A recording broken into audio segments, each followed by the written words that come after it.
Hey everyone, and welcome to today's episode of Daily Scuba News. Now, when you think of scuba diving, especially here in Europe, the Red Sea no doubt pops into your head or into your mind. You'll also know that the Red Sea area has been hit with hard times over the past few years. This has led to new local sales tax of 14% on every transaction being added. This is pretty bad. The region has also started to remove fuel subsidies, and with recent losses of Thomas Cook, the diving industry sadly is taking a rather big hit.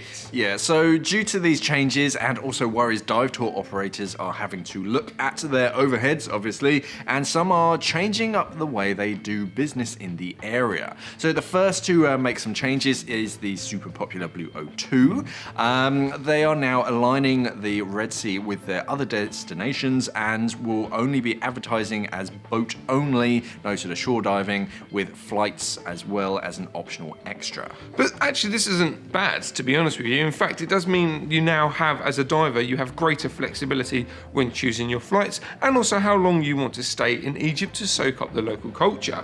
So because of the new local sales tax, any onboard extras paid at the resort or in the resort will incur the additional 14% charge, which, is as an effect as of now. So it went like the beginning of November. So yeah, by the time you're watching this, Tourist tax. you're already getting that. Okay, but you can easily avoid paying this tax by pre-booking and paying before you depart. So that's a handy little tip. Just call up someone like the awesome people at Blue O2 and book directly with them in the UK or wherever you are. And hey presto, no sales tax. I've already paid that bill. Yeah. No extra 14%. Exactly. However, as of January 2020, so in a couple months' time, the MY motor yacht Bluefin will no longer be running in the Red Sea. So Blue O2 is continuing to offer free space policies for group bookings with deals as, the competitive 5 pay, 1 goes for free in certain destinations, which is good.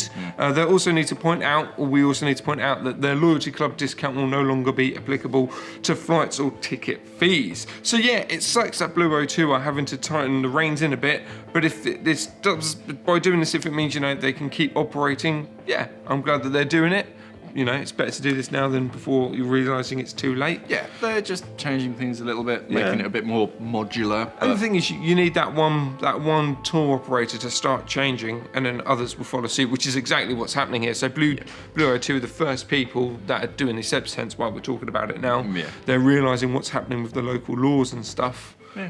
And they're reacting, so it's going to happen all over, basically. Yeah. So to find out more about Blue O2 and the changes that they're making, check out their website, which is pinned in the comments down below. But what do you think about all of this? Will Blue O2 be the first to rein in their business due to the changing times in the Red Sea? Will others follow? What company will be next, do we think? I don't know, Scuba Travel. There you go, Scuba Travel. You heard it here first, guys. Anyway, let's have a chat about it in the comments. Are you travelling to the Red Sea anytime soon? I hear they're getting a lot more big encounters. Yes. Because there's fewer and fewer divers. All the big stuff is coming back. There's some news that you probably have heard of if you've written about it, or in an article. If you've written about it. Yeah, or you've read about it. Sorry, but yeah, I don't know when it's going to be. In a couple of days' time, there's some good news about the Red Sea diving, isn't there? There is. Which you'll find out in a couple of days' time. Stay tuned to next week's show. Next week's? I don't know when it's scheduled for. Anyway, if you enjoyed this video, then why not give it a thumbs up, smash on that little bell icon and all that kind of social media stuff. If you haven't already, why not subscribe? Yeah, why not? Why haven't you done it? Thank you for watching, and of course, safe diving. Bye! Yeah, so a full-scale investigation is now underway to find out how she had passed away. Dr. Sharp was an anesthesiologist at a hyperbaric medicine unit and at Fiona Stanley Hospital. She also worked as an expert in underwater emergencies.